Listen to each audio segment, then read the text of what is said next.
Noninkables. Hello and welcome to Noninkables. I'm back. It is episode 17 and we are in the middle of set 7, set champs. So no podcast last week because I was away. I went to go visit my parents in Vegas. I did teach my mom how to play Lorcana.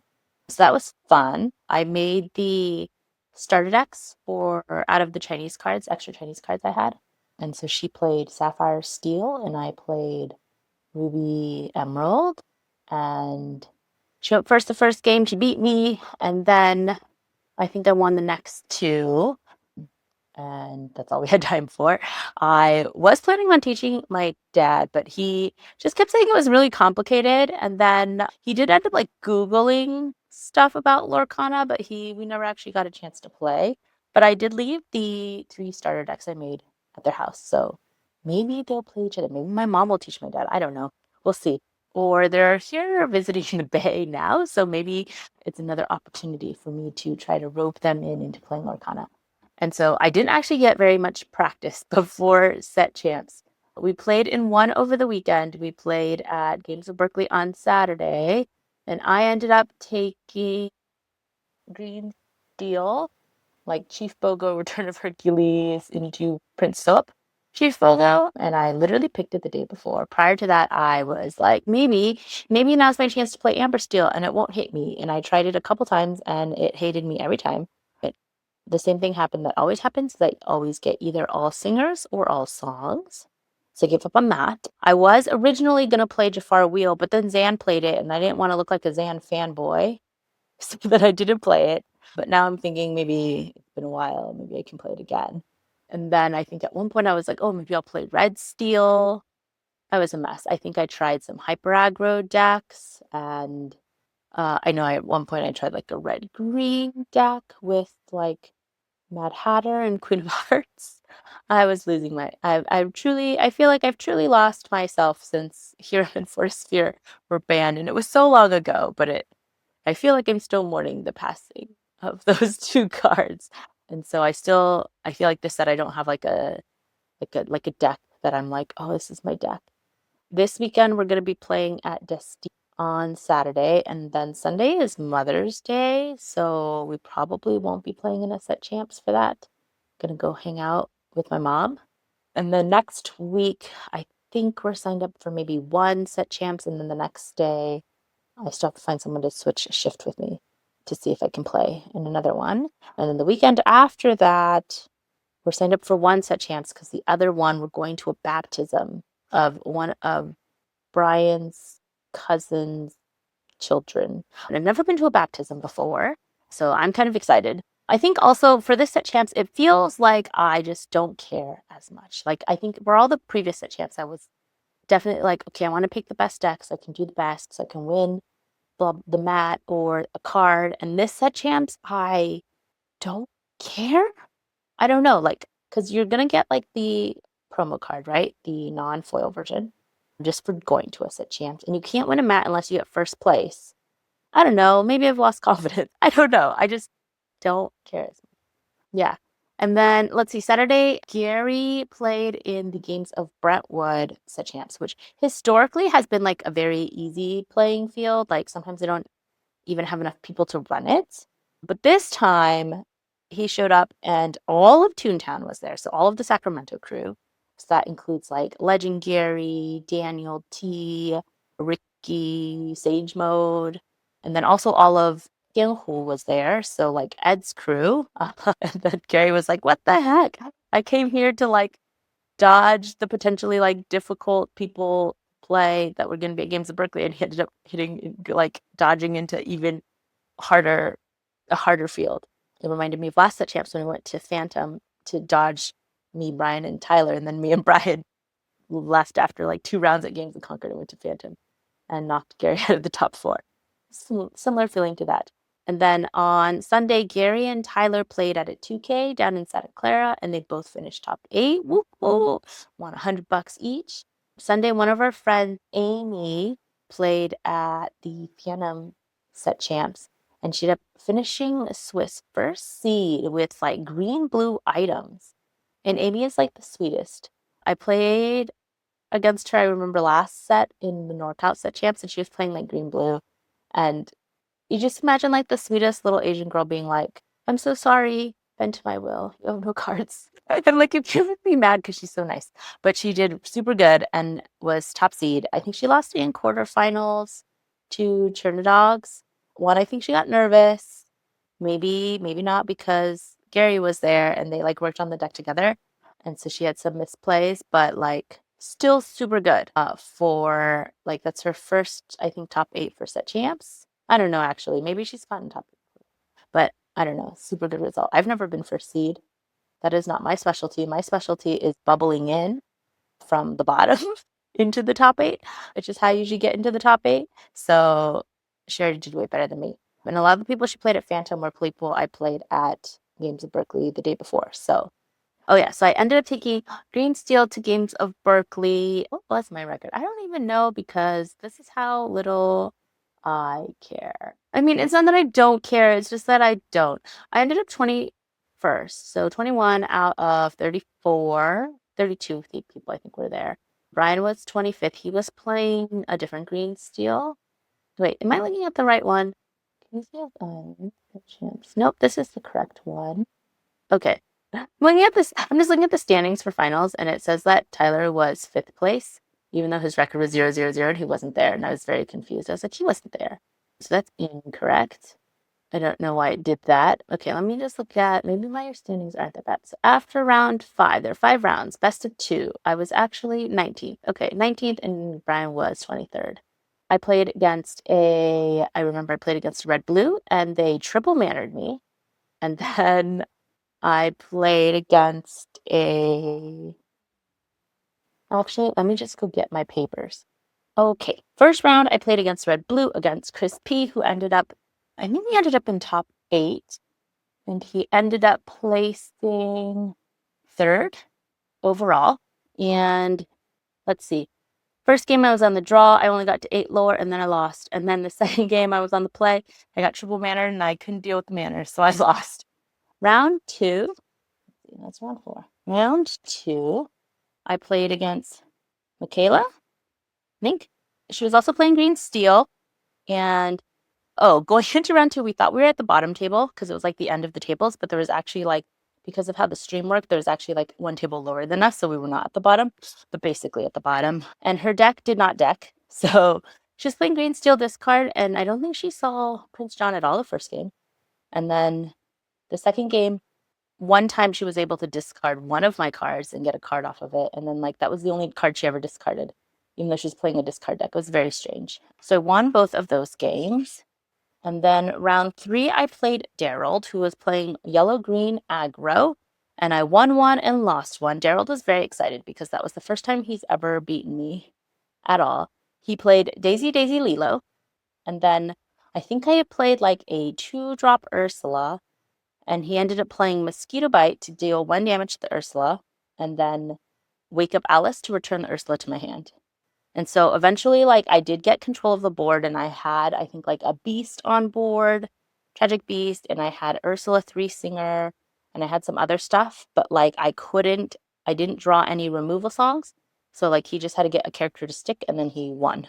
And then the second game I won. The 4th round, I played Justin, who's, like, newer to Lorcana. He played Yu-Gi-Oh! Before this, and we played on stream, which is new for me because I usually don't like playing on stream. And he was playing red purple, and I was playing still green steel. And we drew. The first game I was on the draw. I got to like at one point he was at 17 lore and I was at 7, and so he won that one. The second one I was on the play and I did the thing. So the whole deck, the goal, the like killer combo of the deck is that you have Chief Bogo on board, and then you play Return of Hercules. So you can play like any cost character or whatever. You both get to play one. But with the Return of Hercules, you play Prince Philip. So because Prince Philip is a Floodborn, it triggers Chief Bogo and it damages all the characters that are on the board. And then when Prince Philip is played, it banishes all damaged characters. And so I did the thing, and it was on the stream, and I'll have to figure out where the stream is so I can link it so you can watch round 4. It'll be easy if you scroll through because they let me put my mat over the store mat. And so if you just see the mats change, when it changes to like a sparkly bell mat, that's me. And at the end of game 2 of that round, you'll see me do the thing and get very excited about it. Justin had never seen that card, so I felt kind of bad because he was like, what? And then let's see, round 5, I wrote down Chris.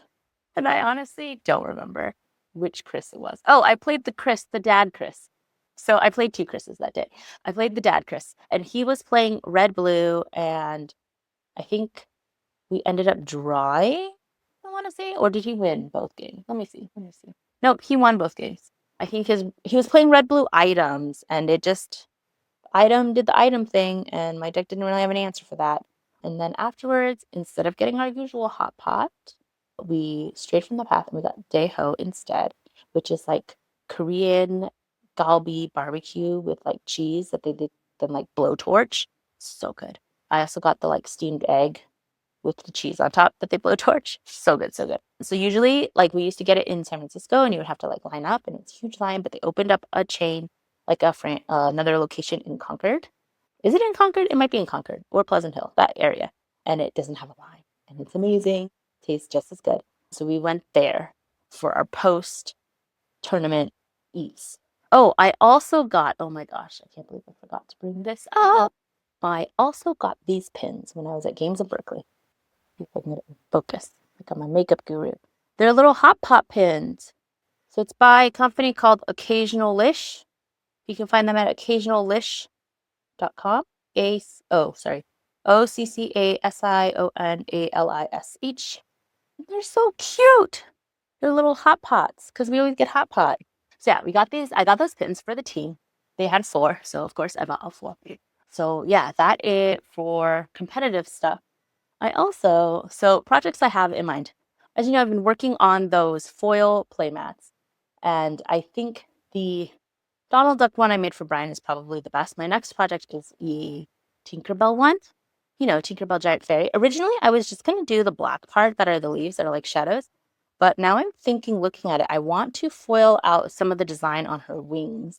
So I had to get like different foil. Like I got this maybe for the leaves. It's also sometimes hard to tell online, like the exact color. Like this is like a purple and green. And then what is this one? It's like a blue and purple. And then I got like another sampler pack. And then I'm also thinking, so 2 of the guys, Matt and Daryl, both have the Maui just-in-time mat. And I think that one would look very cool if the designs on the hook were foiled, and then the shark teeth were foiled. So that's one project. Another project that I'm working on, I bought some beads to make bracelets. So like the alphabet beads. And it's kind of an inside joke, sort of. So a lot of times when I'm playing, in my head is what I'm thinking is, what would Tyler do in this situation? What would Botsu do? Because I feel like he is the one who has taught me, I don't know about the most, but he's taught me a lot about how to play the game. And especially when we have like a team deck where everyone's playing the same deck, we practice with him, and his things that he always says are like, oh, I think this is the right play actually, or something like that. And so sometimes when I play, I'm like, okay, Q would do this, but I think if it were Tyler, he would actually do this. And so I was going to make like bracelets that say like WG. So like what would Jesus do bracelets, but it's what would Botsu do, as a joke. So I bought the beads, and so gonna make some of those. And then today so first I was looking online for Gen Con stuff because we're going to Gen Con, and I wanted to sign up for Lorcana stuff, but of course, as always, all the events are up except for Lorcana, which I think happened last year too, is that like Lorcana stuff didn't get posted for a while. So then I was looking at like other conferences we could potentially go to, since they announce Worlds and it's not going to be open to other people, and then they're not going to do DLCs probably for a bit. And so then I was looking at like PAX Unplugged, which is in November, and then also PAX West, which is in, I think, end of August in Seattle. And I was like, oh, maybe we can go to that. And then I was like, oh, I could check the website for Lorcana to see if they have like their Gen Con schedule, because last year they posted the Gen Con schedule on their website first before you could see it in events in Gen Con. And then when I went to go look there, I was like, oh, there's all these news articles of all this new stuff. And I got very excited and I started recording videos of all the like new cards and stuff. And then halfway through that, I realized it's because there was a lorecast today that I totally missed and forgot about because I didn't put on the calendar. And so then I was trying to like watch the lorecast on 2x speed before my meetings today. And I did get through like half of it. I think most of it. And I'm most excited for the Set 9 Set Champs card, which is going to be Maleficent Dragon. And it looks awesome and is actually playable. So I feel like that set we need to prioritize going to as many Set Champs as possible and actually like trying a lot harder than I am trying for this Set Champs. And then there was also the Winnie the Pooh Honey Wizard Enchanted card. That looked really cool. Let me see what else. What other notes did I take down? Oh, a Goofy movie is coming to Lorcana, which is very exciting. That's going to be, so they announced a bunch of stuff for set 9. So Goofy movie's coming, the Enchanted Winnie the Pooh, the like epic rarity, which is in between legendary and enchanted. So like better than legendary, worse than enchanted. Not worse, but less rare. And it uses existing art with the enchanted foil treatment. And the example they showed was Elsa Snow Queen, and there's going to be 18%.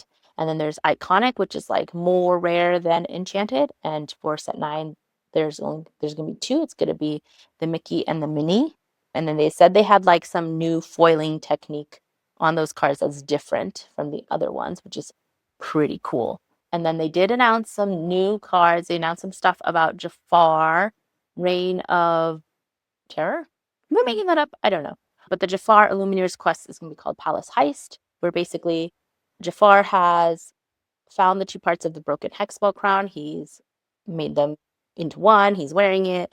And then the goal of the Palace Heist is to go and steal the crown. So you're not necessarily fighting Jafar. You're just trying to get around his like traps and illusions. And then within the Jafar game, they showed like this like tiger character that's like a new type called Colossus. That's like not an illusion. It's like a totally different thing. And then they also showed off some new cards. A lot of them are from Bambi, like little like Thumper and Flower and Prince Bambi. They also said that there would be a way for you to win the non-foil or to earn the whole new world with the alternate art that's on the World Championship participation cards, but it's going to be like a non-foil version. And that card looks awesome because it's like Aladdin and Jasmine sitting on the carpet, and he's like, oh, a whole new world. And so I definitely want to get those once we figure out how to get them. And what else? I did record a video with all the new cards, but it actually isn't all the new cards, so I don't even know if I'm going to post that. Oh, they talked about new collector sets that are going to be coming, I think in set 9. So it's like the gift set kind of, but you have like a card binder portfolio thing, and it has Mickey Mouse Brave Taylor, but with like the alternate art. And then you get booster packs, and then you get foil giant Tinkerbell promo cards, kind of like that Lilo. So yeah. Oh, and then they also mentioned in the podcast, in the parts that I watched, that in set 10, there's going to be a new type of character, or I don't know if it's a character, but a new type thing going on. So similar to how like the illusion characters are like a new type, it's going to be something like that called a whisper, because it's going to be called Whispers in the Well. And that'll be set 10, which will be at the end of this year. So Q4 of 2025. So excited about that. So there's so many new things. I feel like we're right heading into reveal season. I think a card was already revealed today, like outside of the lorecast by someone. It's like a Scrooge McDuck and then like a piggy bank. And then if you want to keep up to date on that, my channel is not the place for it. With my ADHD, it's hard for me to keep up, but I use Mushi Report. I feel like they are the best at staying up to date, and then you can like look at all the cards and stuff, and then if they're in other languages, they'll do the like Google Translate so you can see it. And in the past for card set releases, I've done like videos where I go through all of the cards, but I don't know if I'm going to do that. I don't know how helpful it is. I don't know. You guys let me know. Is that helpful? I don't know. Just to hear me read through all the cards? Yeah. So what else? Oh, our store's open again. In terms of what people are buying, a lot of people have bought crickies. Like a lot. I think I've sold maybe 3 or 4 play sets of quickies in the last week. So don't know what that means. Maybe everyone's playing turn dogs. I don't know.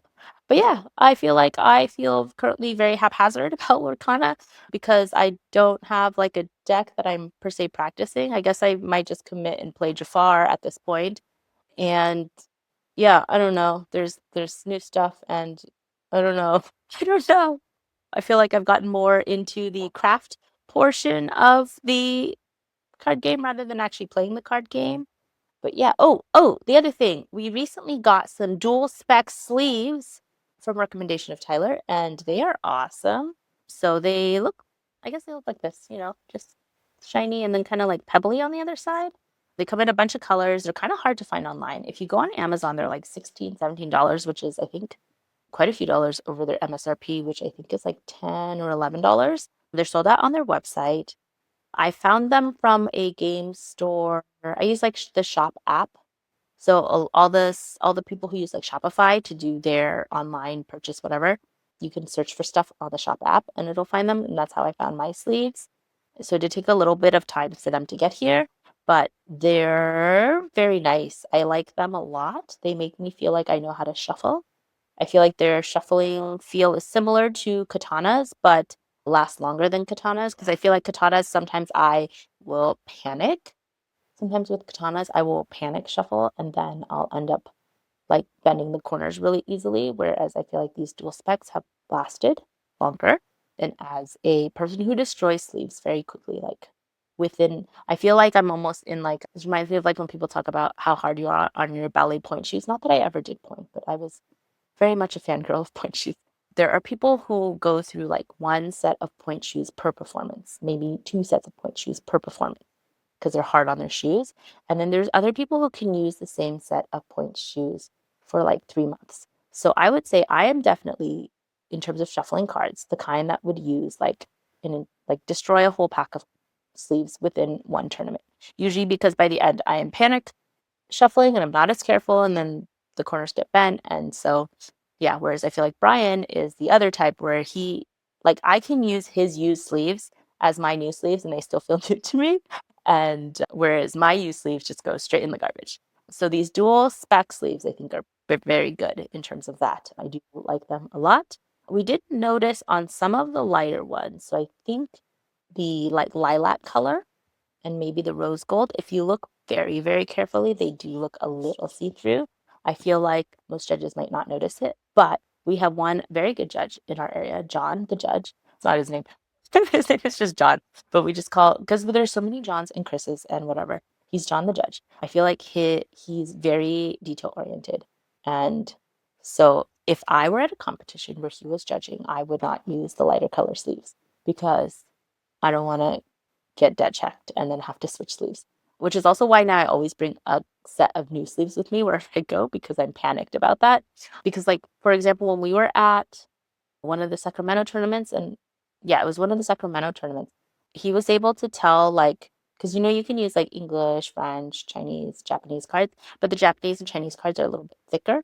He was able to, like, within a stack of cards, like, pick out the Chinese or Japanese one every single time just because it was like a little bit thicker. And like, I don't think I have that ability, but the fact that he does means that when he deck checks, you got to change those cards out. And like, you can't tell when it's double sleeve, but when it's single sleeve, especially, I feel like is when the difference is. Although I think I had a Fire the Cannons and it actually ended up passing deck check.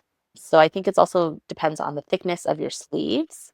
And I feel like the sleeves I use, like the katanas, I think I was using katanas at the time, are a little bit thicker than say maybe Dragon Shields are, or whoever else was using not katanas, because they had to find a different card. So yeah, dual spec are my new favorite sleeves. I bought a bunch, so I hope we don't have to buy more. Although I'm always like in that mode of like, do I need to panic buy them because they're not going to be available because they've been sold out for so long? But resisting and letting other people have the opportunity to purchase them. I'm not panic buying. You guys should be proud of me. And so, yeah, I think that's it. I will be listing more set 6 cards in our shop soon because I do have some unopened boxes of those that I need to open. I'm going to record like the shorts that I have on my channel for that. And then soon, we will be into Reign of Jafar. That's what it is. It's Reign of Jafar, not Reign of Terror. we will be into Reign of Jafar, and then the shorts will switch over to those cards. I'm very excited, as always, for new cards, and also like the whole rotation thing, which I think I understand, but like I haven't actually looked at any of the sets of cards to see which ones are usable, like any brainstorming ideas for that. So I feel like it hasn't really set in.